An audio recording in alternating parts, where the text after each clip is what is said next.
We finally know more about Super Mario 3D World plus Bowser's Fury, and there's a lot to cover.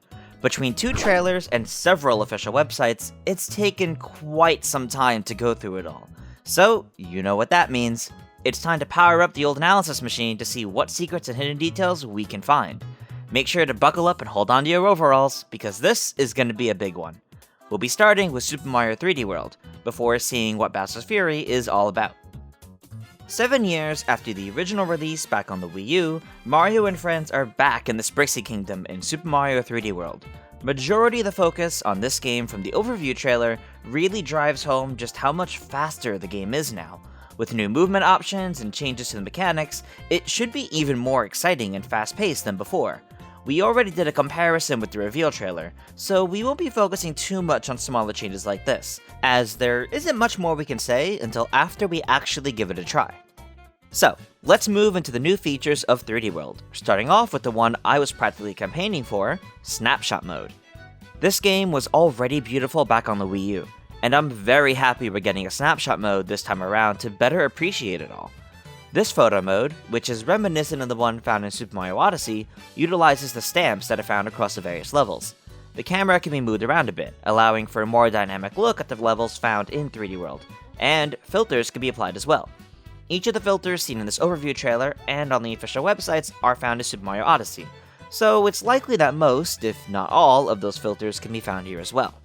The controls for Snapshot mode are almost identical to the Odyssey version as well, with added controls to add stamps to the level geometry. As we can see down in the bottom left, the Snapshot mode may function differently depending on where it's activated. This likely means that some tight spaces can't have the camera turned, or some levels can't have stamps placed, for example. The smoothness of the movement to adding stamps leads me to believe that these are added using motion controls. With the way most other buttons are used for Snapshot mode controls, I'm not sure if there would be a way to add them without motion controls. Perhaps touchscreen? Another interesting point to note is that the stamps can't be resized. It seems they are always a specific size, and there's no controls displayed to change that size.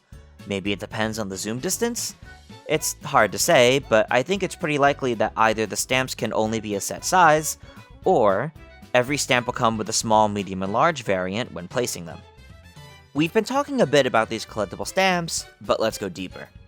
Since there's no Miiverse to be integrated into this game, the stamps need a new purpose, and evidently a splash of color too. All the stamps in the original game appear to be here, now in color. Interestingly, there doesn't appear to be any new stamps. Well, sort of. We can see from some screenshots that there are some generic stamps, likely available from the very start, such as action bubbles and exclamation points. These were actually available in the original game as well when posting to Miiverse. Beyond those, while the exact layout doesn't match up perfectly with the original stamp collection, every stamp from before is present here.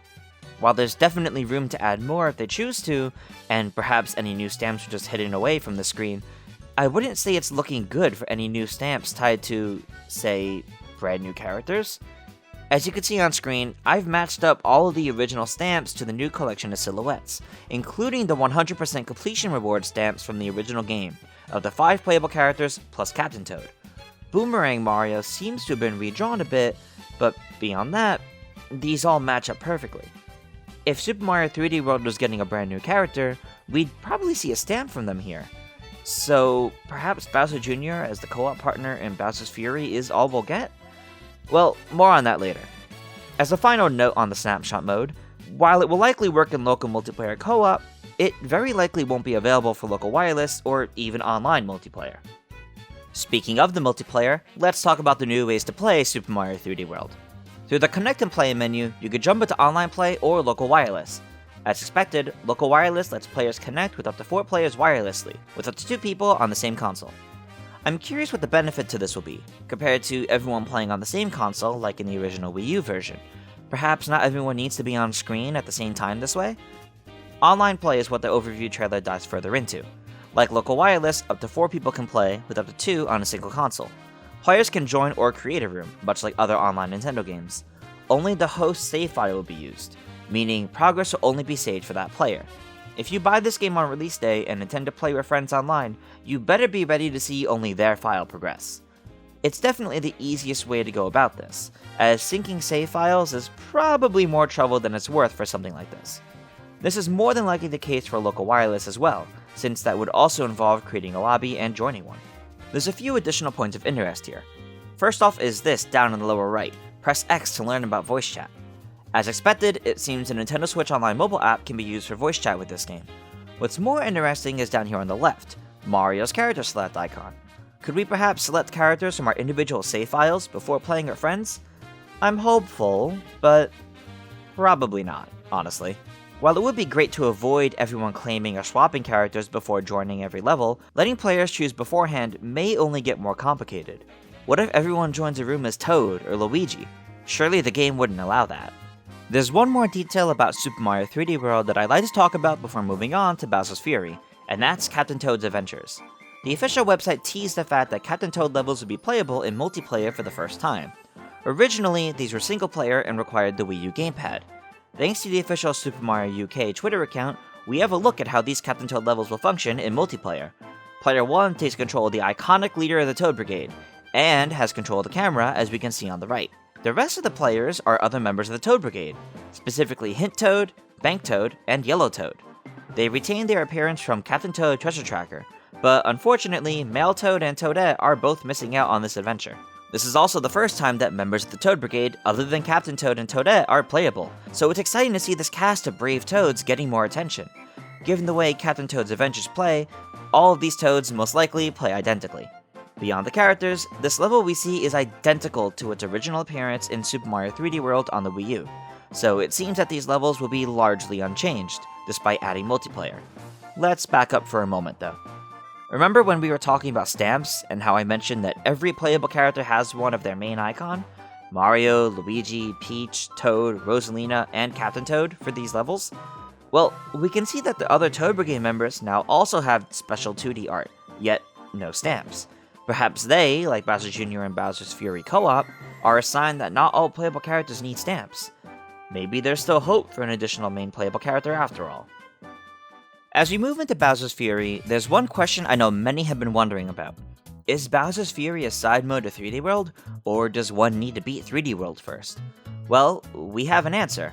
Thanks to the official Super Mario 35th Anniversary Japanese Twitter account, we get a look at the title screen, which shows you that you can choose between Super Mario 3D World, which is indicated to be 1 to 4 players, and Bowser's Fury, which is indicated to be 1 to 2 players. It seems that these are definitely two separate games packaged together, so progress in 3D World is unlikely to affect anything in Bowser's Fury.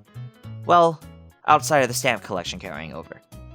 Between the Japanese website and official trailers, we now know a lot about Bowser's Fury, including how it opens.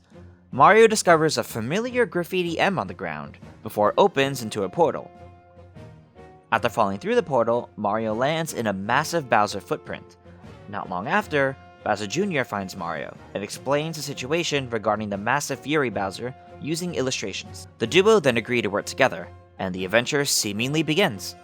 Mario as the main hero on this adventure, but Bowser Jr. as a playable assist. While a second player could take control of Jr. in a co-op style similar to the co-star Luma from Galaxy 2, and Cappy from Odyssey. We can see from the Japanese website that as an AI, Bowser Jr. can have 3 different levels of assistance. This is likely akin to a difficulty setting, meaning at lower difficulties, Jr. will help more, and on higher difficulties, he'll mostly just follow Mario. When a second player takes control of Jr., these likely don't matter at all though. Bowser Jr. can attack enemies with a ground pound-like move, as well as slashes with his magic paintbrush.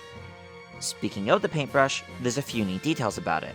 The first of which is how it officially sports his own logo instead of Professor Egad's, and now it matches up perfectly with his official artwork for Super Nintendo World. When painting over a question mark in the wall to make a power-up appear, the magic paint matches up perfectly with the electric goop from Serena Beach in Super Mario Sunshine. While Bowser's Fury as a whole is a free-roaming adventure most easily compared to Super Mario Odyssey, it's honestly really nice to see so many direct references to Sunshine as well. Interestingly, when Mario lands in the introduction cutscene, it's storming, so Fury Bowser is very likely roaming about, but it's calm during Bowser Jr.'s explanation. This will likely give us a solid introduction to the threat posed by Fury Bowser in Lake Lapcat, and should also serve to give us an idea of the time frame between different phases of the environment. As detailed in the overview trailer, Fury Bowser appears after a certain amount of time, changing the environment and terrain, while also making the whole world more dangerous.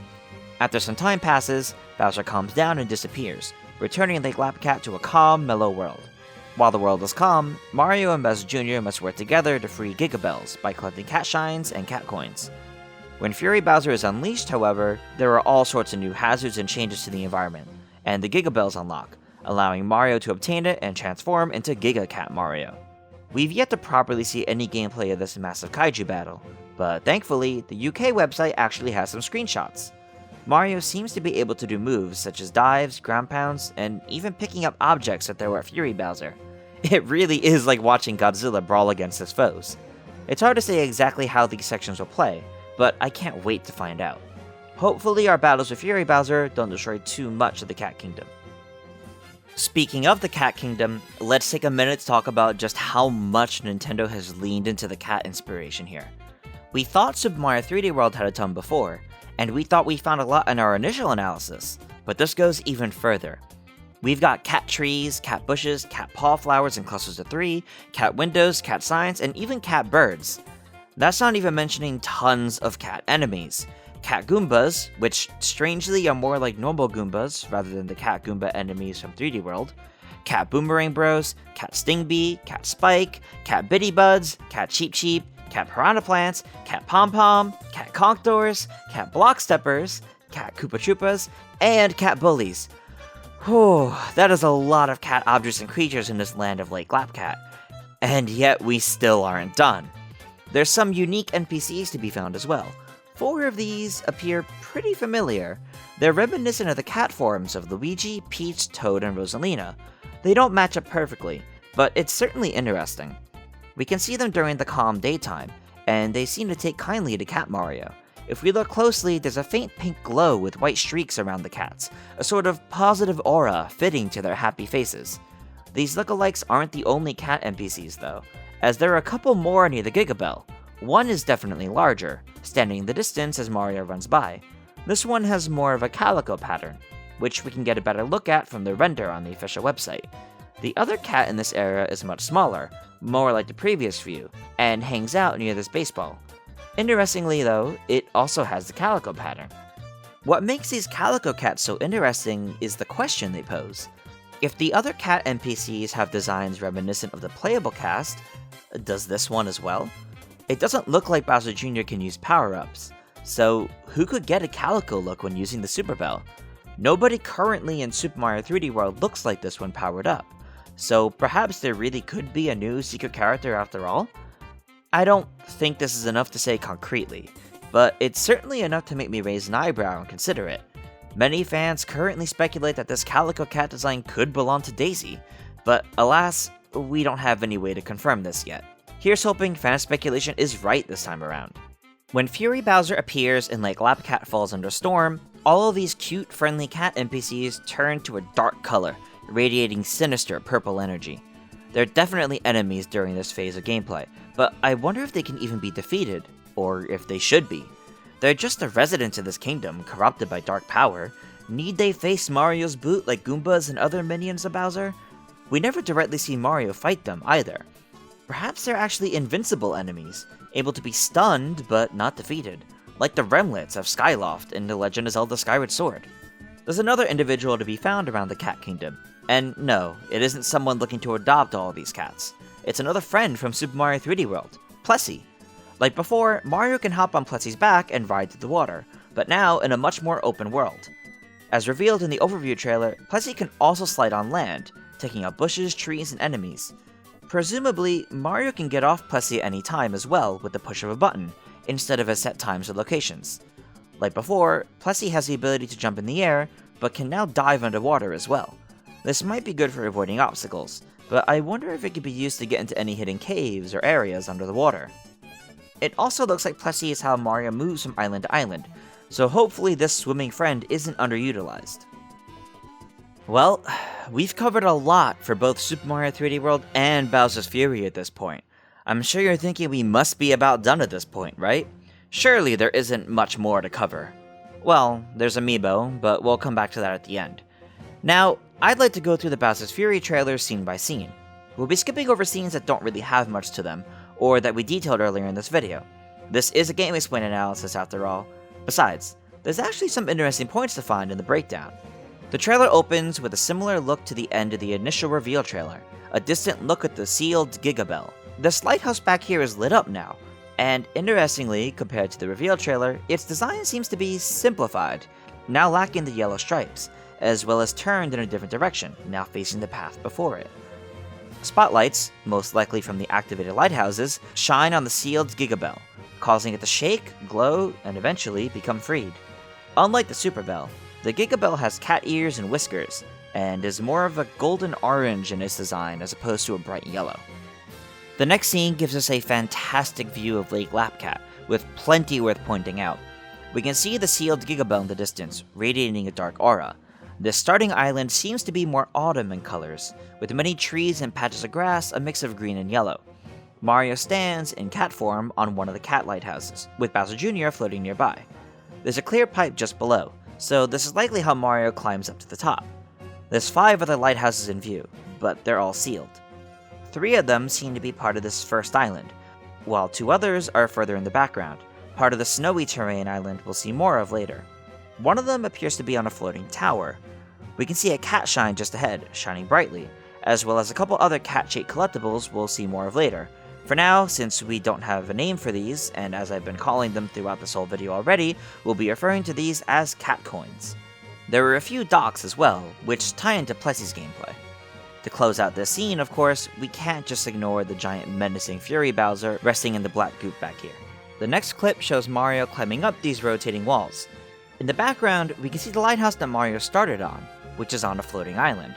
I'm not sure if there's a way to get back here, so this is very likely the spawn point, unless the clear pipe to get up the lighthouse is somewhere we can't see it. We also get a nice close-up of one of the cat coins Mario collects. They remind me a bit of the green stars found in every level to be collected in 3D World, but what could they do? Perhaps they unlock the cat shines? But we see the cat shine just ahead in the previous scenes, and this cat coin is still here too. More than likely, these will need to be collected separately from the cat shines. Mario then faces off against some cat boomerang bros, while using the boomerang power-up himself. The lighthouse in the far distance is the one Mario stood on at the start of the trailer, on the floating island. We can see further behind another island further back. I think that's where Mario lands in the intro cutscene, where the giant Bowser footprint is. This Tanuki Mario clip is one of the more interesting ones to me. This seems to be just ahead of the previous clip, as it's clearly part of the same area. There's a cat coin just off the edge, and the colorful cat NPCs are idling nearby. As Mario moves forward, we can see a bit more. This section of the island back here has the red and blue jump switches, as well as one of the sealed lighthouses. We can also see the path through the water leads right to the snowy islands. Just ahead, Mario is going towards yet another cat shine in front of a lighthouse, the one seen from the start of the trailer. What's most interesting, however, is the architecture. We've already pointed out the cat designs in the pillars, but this takes it even further. Hieroglyphics. The first symbol is much like the cat arches, one of which we can see just below, as it shows passing through them and encountering various obstacles. The second symbol seems to show some cats on a wall or fortress, either standing guard or perhaps worshipping the third symbol, the sleeping Giga Bell. It doesn't seem to be sealed with dark energy, but instead a slumbering power. To the right can only be a Giga Cat, most likely worshipped as a deity. The cat trees next to it are most likely there to emphasize the size of the Giga Cat. A screenshot from the UK website shows us another similar set of hieroglyphics, but we can see a bit further left this time. Another Giga Cat sits on the left side near more cat trees, this one appearing more lion-like, and therefore closer to Mario's powered-up form. It's not often the Mario universe goes into details of lifestyles, religion, and history like this. We got a bit of it in the various kingdoms of Super Mario Odyssey, and you can definitely make arguments fleshing out different Mario locales to the finest of details, but I can't personally recall a time we've gotten things quite like this. Well, outside of a few instances in the Paper Mario series, often more vague than this, or outright popping off the walls and turning into enemies to battle. We're getting a bit off topic though. The main takeaway from this is that the Cat Kingdom is clearly well thought out and detailed, far more than simply taking the idea, what if everything was a cat? There's a semblance of a history and a lifestyle here, told in these hieroglyphics. I really hope we can find more of these on Adventure through Lake Lapcat, and I hope they show more than just this few set of images. Moving on, we get a look at Mario riding Plessy. All of the lighthouses in the background appear to still be sealed, yet Mario's moving away from the first grassland island. Perhaps both the grassland and snowy islands are available at the start, and Mario can freely complete them before potentially unlocking more? What's more, we can see a Super Bell power-up in a bubble, which likely just powers Mario up if Plessie swims into it. While the focus of the next clip is on Plessie's diving and jumping abilities, we've already talked about those. I'm more interested in the surrounding area. We can see 4 sealed lighthouses here, as well as another sealed Giga Bell. One of these is on the floating tower we mentioned earlier in the video. Additionally, there's a floating island up here, and it seems to have a cat shine, judging by the glow. How is one supposed to get up here? Perhaps an invisible path, or even a cannon? During this clip, we can actually see some of the terrain and scenery pop into view when Mario gets close enough, so the draw distance to this free-roaming adventure may not be so great. Similar to when climbing to the top of a tree, Mario's holding on to some sort of spring before launching himself forward towards a round fort-like building. There's some cat Cheep Cheeps and cat Koopa Troopas nearby as well. At the very start of this scene, there's something sort of pink sticking into the water over here on the left, but it's really hard to make out what it is. It definitely looks different than the Cheep Cheeps, and it isn't Plessie. So what could this be? Another enemy, perhaps? There's really only one thing worth pointing out when talking about this clip with the graffiti. This cat bird, obviously. Okay, jokes aside, Bowser Jr. paints a boomerang flower, and one appears. The question is, does this specific spot always spawn a boomerang flower? Or did Bowser Jr. specifically paint that, meaning the AI or co-op partner can choose what power-up appears? Well, I have a feeling it depends on the area, as it appears more like Jr. painting over the question mark makes the graffiti of the item appear. So let's move on to Mario collecting a cat shine. This is the one we can see from the first real view of Lake Lapcat in the trailer. Interestingly, the animation for collecting a cat shine is almost identical to when Mario collects a moon in Super Mario Odyssey. Utilizing more items from Super Mario 3D World, we then see Mario with a Koopa shell before hopping inside of it. There's some Bowser blocks to the left, which definitely stand out. Either Mario can destroy them using the Koopa shell, or they can only be destroyed when Fury Bowser is out, perhaps even by Bowser himself. Additionally, this ramp-like platform over here is actually the ruined remains of a shipwreck. I wonder if we'll see more things like this on the adventure. We're going to skip ahead a little bit here, back to the fortress-like building. There's a cat coin on the left, and a lighthouse on the right. What's interesting though is that the lighthouse has a blue cat shine in place of one of its many holes. Do cat shines come in different colors? Does this indicate how many cat shines tie to each lighthouse, since there's 5 total holes? Additionally, we can see that the row filled in lights up, changing from its white lighthouse color. This must be the original design we talked about much earlier in this video. Also, if we look at a screenshot from the UK website, we can see a yellow cat shine, or perhaps green based on the stripe added to the lighthouse placed in the bottom. Another screenshot shows that same lighthouse, now with 3 cat shines in place, but they aren't in order. In fact, we can see more placed on the far right, as well as one that Mario stands on. It actually seems that the lighthouses in this first area take on a green to yellow gradient, at least in this section, which matches up with the trees. I wonder what actually freed the seal on the lighthouses though. Clearly it isn't filling in all the holes, as the one Mario stands on is missing at least 1 cat shine. There's definitely something else at play here. The next clip shows us that the Giga Bell is free, allowing Mario to combat Fury Bowser. What's interesting is that this is temporary. The seal is not permanently broken. We can see sealed dark aura radiating from some lighthouses still. The snowy island Giga Bell is also freed, suggesting they all open up at the same time during this phase. As Mario runs for the Giga Bell, we can see a skull sign, usually used for poison, seemingly coming out of the water in the background. Perhaps Mario can't actually swim in the water of Lake Lapcat? It would explain the changes to the terrain to add platforms through it, as well as jumping off the cat Cheep Cheeps. When Mario grabs the Giga Bell, he strikes the signature pose for the cat suit from the official artwork, as he grows giant. And that's about it for the scene-by-scene of the Bowser's Fury trailer. At this point, we've just about gone through everything there is. So, finally, let's talk about Amiibo. Saving them for last, just like every Nintendo trailer. The Cat Mario Amiibo gives the brand new item the Invincibility Bell, turning Mario into a white Cat Mario. Like White Tanuki Mario, it's an invincible form of power-up. The Cat Peach Amiibo, on the other hand, makes a random power-up spawn. These are the only new Amiibo, but they aren't the only ones compatible with the game. The Bowser amiibo, and any variety of the Bowser amiibo, spawns a star in 3D World, but in Bowser's Fury, it makes Fury Bowser appear, regardless of the timer. Bowser Jr.'s amiibo also spawns a star in 3D World, but in Bowser's Fury, creates a POW block like Shockwave to attack nearby enemies. It's clear that Super Mario 3D World plus Bowser's Fury is shaping up to be one of, if not the best of the Wii U ports. With so many changes and additions to 3D World, those alone could warrant the status. And yet, we get so much more with the addition of Bowser's Fury. With everything we've looked at today, it's easy to tell that this isn't a silly little side mode, but a beefy content addition worthy of taking up half the title screen. I'm very excited for this game, and I hope all of you are too after this Giga analysis. Whew, that was a lot to cover. With all of that, that's all we've got from the various trailers, websites, and more from Super Mario 3D World plus Bowser's Fury. This took a very long time to put together, so I sincerely hope you all enjoyed. Make sure to let us know your thoughts down below. Have you found something that I missed? Share with us down below or on Twitter. Thank you all so much for watching, and make sure to subscribe to Game Explained for plenty more on Super Mario 3D World plus Bowser's Fury and other things gaming as well. Check out the videos on the right for more content you may enjoy. Until next time everyone, farewell.